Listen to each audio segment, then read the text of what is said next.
دوستو Indian air force کی operational performance اور حال ہی میں سامنے آنے والے واقعات پر دنیا بھر کے دفاعی حلقوں میں بحث جاری ہے۔ آئے آپ کو بتاتے ہیں کہ پچھلے کچھ سالوں میں انڈین ایئر فورس کو کن چیلنجز کا سامنا رہا ہے اور اس کا خطۂ امن پر کیا اثر پڑ رہا ہے۔ دوستو ذرائع کے مطابق پچھلے 10 سالوں میں انڈین ایئر فورس سے 300 سے زیادہ ہوائی جہاز حادثات کا شکار ہوئے ہیں۔ صرف 2025 میں ہی انڈیا کے 20 سے زیادہ اپنے جدید فائٹر جیٹ کھو دیے، جو کہ کسی بھی ایئر فورس کے لیے ایک بڑا دفاعی نقصان ہے۔ یہ حادثات انڈین ایویشن سیفٹی اور مینٹیننس کے معیار پر سوالیہ نشان کھڑا کر دیتے ہیں۔ دوستو اس سلسلے کی ایک کڑی ابھی حال ہی میں سامنے آئی ہے کہ جب کشمیر کے علاقے میں انڈیا کا ایک رافیل فائٹر جیٹ کریش کر گیا۔ ذرائع کے مطابق یہ واقعہ اس وقت پیش آیا جب جیٹ اپنی روٹین ٹریننگ مشن پر تھا۔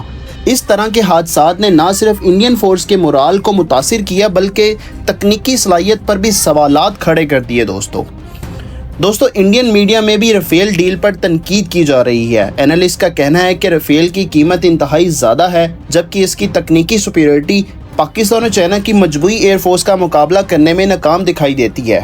دوستو میڈیا رپورٹ کے مطابق یہ ڈیل عالمی معیارات کے حساب سے مہنگی ہونے کے باوجود فیلڈ میں وہ نتائج نہیں دے پا رہی جو انڈیا کو درکار تھے۔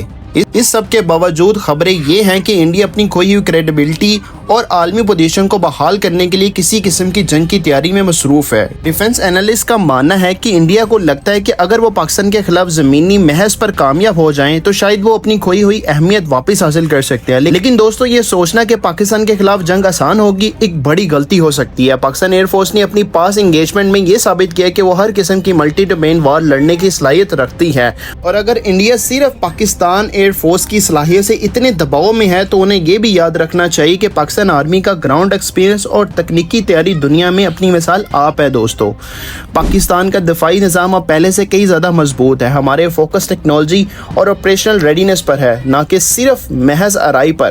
عالمی سیاسی حلقوں میں بھی اب یہ تسلیم کیا جا رہا ہے کہ خطے میں امن کا دارومدار پاکستان کے دفاعی توازن پر ہے۔ دوستو اب آپ کمنٹ کر کے بتائیں کہ کیا انڈیا کو اپنی دفاعی پالیسی پر نظر و ثانی کرنے کی ضرورت ہے یا نہیں۔